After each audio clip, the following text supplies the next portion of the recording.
इतने सारे एरर्स, इतने सारे क्रैश, सिमुलेशन स्लो है, व्यूपोर्ट स्लो है, सीन्स क्रैश हो रहा है। या आई हैव बीन देयर। ये तो सबकी कहानी है, जब अगर आप हुडनी कर रहे हो तो ये सारी चीजें तो होंगी, बट डरो मत, इसका एक सोल्यूशन है। एक्चुअली एक नहीं, काफी सारे सॉल्यूशंस है। तो कुछ सॉल्यूशंस मैं आज आपको बताने वाला हूँ। So let's fix this. Mistake number 1, बहुत ज्यादा मेसी नोड नेटवर्क। मतलब आप कचरा कर रहे हो लिटरली उसमें। आपको जितना जरूरत है सिर्फ उतना ही यूज करो। उसको कलर कोड करो, उस पर नल लगाओ। ये नल क्या होता है, ये कलर कोड क्या होता है, इस पर कलर स्कीम्स कैसे लगाते हैं, ये सारी चीजें हम धीरे धीरे सीखेंगे। बट इतना जानो कि आप कोई टूर्नामेंट में नहीं हो कि आपको सबसे खतरनाक नोड ग्राफ बनाना है तो ही उससे अच्छा आउटपुट आएगा। नहीं, ट्रस्ट मी। अब 4 नोड लो जो एक्चुअली काम करता है और आपको पता है उसमें क्या हो रहा है, काफी है, उससे ज्यादा जरूरत नहीं। जैसे कि हम हुडनी में लेआउटिंग कैसे कर सकते हैं। अब जैसे ये मेरा एक पूरा सा सीन फाइल है, बहुत सारी चीज़ें इसमें की हुई है, ओके, एंड एकदम कचरा लग रहा हो, तो सबसे बेस्ट आपको जब ये लेआउट करना है, बेस्ट शॉर्टकट है शिफ्ट और एस।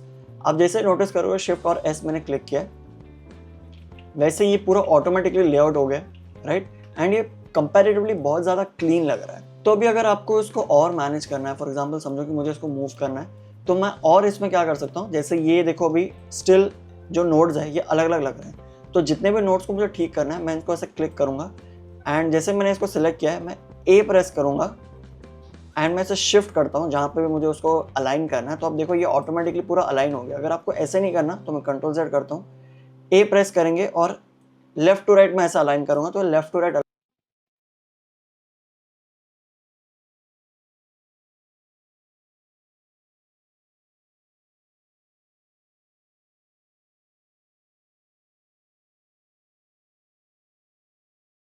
अगर आपको इतना भी मेहनत नहीं करना, शिफ्ट एस के बावजूद भी समझो आपको मज़ा नहीं आ रहा है ना, आपको ऑटोमेटिकली और लेआउट करना है, तो मैं एल प्रेस कर सकता हूँ। जैसे मैं एल प्रेस करूंगा, अब हुडनी ने ऑटोमेटिकली अपने हिसाब से सारा कुछ लेआउट बना दिया। बट ये बहुत कंफ्यूजिंग है अभी भी, क्योंकि इसने सारा चीज़ लेआउट करने के बदले पूरा कचरा कर दिया है। तो प्लीज़ ऐसा भी मत करना, हुडनी के भरोसे हमेशा मत रहना। तो हुडनी भी कभी कभी चीज़ें ख़राब कर देता है। तो मैं दोबारा कंट्रोल एस करता हूँ एंड यहाँ पे अपने हिसाब से हम लोग सेट करेंगे जो भी मैंने चीज़ें बनाई हो। या जैसे ये अभी मुझे ठीक करना है तो मैं इसको ऐसे करूँगा एंड इसको ऐसे साइड में रखते हैं ताकि काम नहीं आए, या नीचे रखते हैं। इसके अलावा एक और ट्रिक है जो मैं आपको बताऊँगा, विच इज़ ऑल्ट क्लिक करूँगा मैं कहीं पर भी, ठीक है, तो ऐसे डॉट बन जाएगा। या आपने बहुत सारे नोड ग्राफ में या बहुत सारे ट्यूटोरियल्स में या बड़े बड़े जो लोग होते हैं जो काम करते हैं उसके ग्राफ में देखा होगा। सो बेसिकली ये डॉट से आप चीज़ें अलग कर सकते हो या यहाँ से आप अपना नोड निकाल सकते हो। जैसे मुझे ऐसे कनेक्ट करना है, सी, ओके, तो आपका ये नोड ग्राफ ऑटोमेटिकली अच्छा लगेगा, अलाइंड है एकदम सारी चीज़ें। एंड मैं इसको मूव करूँगा तो मेरा नोड ग्राफ देखो ऐसे मूव होगा। अगर मैं इसको डिलीट कर देता तो देखो ये ऐसा कुछ लग रहा है, राइट। बट मुझे चाहिए कि इसी में से कनेक्टेड हो, तो मैं यहाँ पे एक डॉट बनाऊंगा। ऑल्ट क्लिक करके मैं बना सकता हूँ कहीं पे भी, ये देखो जितना चाहे आप बना सकते हो ऑल्ट क्लिक करके। और वहाँ से आप चीज़ें ड्रैग कर सकते हो या कंप्लीटली मूव कर सकते हो जो भी डायरेक्शन में आपको चाहिए।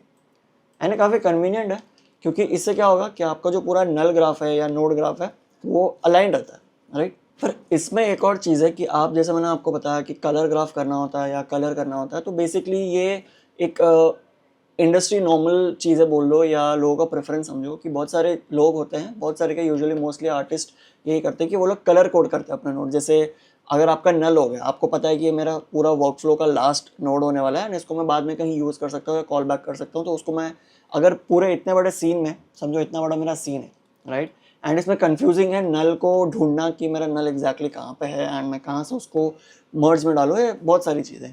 तो इसमें हम लोग कलर कोड इसीलिए यूज़ करते हैं कि आपको दूर से दिख जाए, ओके। फॉर एग्जांपल समझो यहाँ पे अभी मैंने कहीं नल तो नहीं लगाया, मैं यहाँ पे एक नल लगाता हूँ, ओके, मैंने यहाँ पे नल लगाया हुआ है। इसको मैं सी प्रेस करूँगा तो एक कलर पैलेट आता है नीचे, आपको दिख रहा होगा यहाँ पे कलर पैलेट आ रहा है। मैं इसको ब्लैक कलर करता हूँ। अभी ब्लैक पे ब्लैक तो चलो दिख नहीं रहा, मे बी रेड करते हैं, ओके। मैंने दोबारा सेलेक्ट किया एंड रेड किया, तो आपको ये होपफुली दूर से दिख जाए।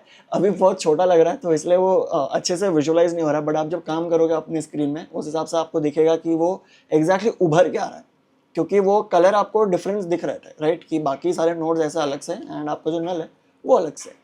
तो इसी प्रकार से आप नल को अपना कलर कर सकते हो या डॉप नेटवर्क को कर सकते हो या इंपोर्ट मर्जेस को कर सकते हो, वो आपका प्रेफरेंस है, आपका चॉइस है। आप सी प्रेस करोगे तो आपको एक कलर पैलेट मिलेगा एंड उस हिसाब से आप सारी चीज़ें कलर कर सकते हो। फिलहाल मुझे इस नल की ज़रूरत नहीं तो मैं इसे डिलीट कर रहा हूँ। इस तरीके से आपका हालत भी हो सकता है अगर आप कैश नहीं करोगे एंड सिर्फ व्यू पोर्ट पे ही चीज़ें स्क्रब करते रहोगे। उस पर क्या होगा कि आपका जो रैम है उस पर लोड पड़ता है, आपके पूरे सिस्टम पे लोड पड़ता है। एंड अगर आप विंडोज़ यूज़ करते हो तो उसमें ऑप्टिमाइजेशन नाम की चीज़ ही नहीं है, क्योंकि विंडोज़ ही ऑलमोस्ट आधा रैम ले लेता है। सो ये अनदर टॉपिक है फॉर लिनक्स। बट अभी जनरली हम लोग सारे विंडोज़ ही यूज़ करते हैं। कंपनीज़ में लिनक्स यूज़ किया जाता है, बहुत सारे डिस्ट्रोज होते हैं। ओके, उबुंटू हो गया, कोर हो गया, या फेडोरा हो गया, ये सारी टर्म्स है बेसिक अलग अलग लिनक्स डिस्ट्रीब्यूशंस के। तो इस पर आप रिसर्च कर सकते हो, आप अपने सिस्टम पे भी इंस्टॉल कर सकते हो। डुअल बूटिंग नाम की चीज़ होती है, बट मैं सजेस्ट करूँगा कि आप डुअल बूटिंग मत करो एंड अलग से हार्ड डिस्क में करो, बट डाइवर्ट नहीं होते, इस तरफ आते हैं। तो यहाँ पे अब जैसे आपने देखा कि मैंने पॉप नेटवर्क को यहाँ पे विजुअलाइज किया एंड मैं जब स्क्रब कर रहा हूँ तो वो ऑटोमेटिकली लोड ले रहा है एंड सारा कुछ वापस से कैश कर रहा है। सो इसमें इशू क्या है कि एवरी टाइम आप एक छोटा सा भी चेंजेस करोगे वो दोबारा कैश करने लग जाएगा। एंड गलती से अगर आप फर्स्ट फ्रेम को छोड़ के कोई और फ्रेम पे हो तो आपको और इशू हो सकता है, क्योंकि वो पुराना सारा कैलकुलेट करेगा। अगर आप 50वें फ्रेम पे हो, 50वें फ्रेम पे आने तक सब कैलकुलेट करने तक आपका सिस्टम क्रैश हो सकता है। सो ये एक और टिप है कि आप जब भी सिमुलेशन में चेंजेस करो या सिमुलेशन करो, ऑलवेज ऑलवेज फर्स्ट फ्रेम पे आओ एंड देन चीज़ अपडेट करो। तो इसी के साथ हमारा टिप नंबर 2 या मिस्टेक नंबर 2, फाइल कैश ना करना। तो आपको अगर फाइल कैश करना है, इस केस में चलो पॉप नेटवर्क है तो मुझे ज़्यादा कुछ इंपोर्ट करने की ज़रूरत नहीं, यानी कि इसको बाहर लाने की ज़रूरत नहीं। तो मैं डायरेक्टली एक फाइल कैश लगाता हूँ। मैंने यहाँ पे एक फाइल कैश लगाया, इसको कनेक्ट करूँगा मैं ताकि मुझे पता चले कि अच्छा मुझे ये चीज़ कनेक्ट करनी है या ये फाइल कैश है मेरा। तो ये फाइल कैश मैंने यहाँ पे लगाया। ये जो नया सिस्टम है ये मेरा प्रेफरेंस है, मुझे ये जो कंस्ट्रक्टेड वे है मुझे पसंद नहीं आता, लाइक मुझे कंफ्यूजिंग लगता है। तो मैं क्या करता हूँ कि कंस्ट्रक्टेड से हटा के मैं इसको एक्सप्लिसिट करता हूँ ताकि मुझे जो पाथ है वो क्लियरली दिखे और मुझे समझ में आए कि अच्छा ये यहाँ पे ऐसे सेव होने वाला है।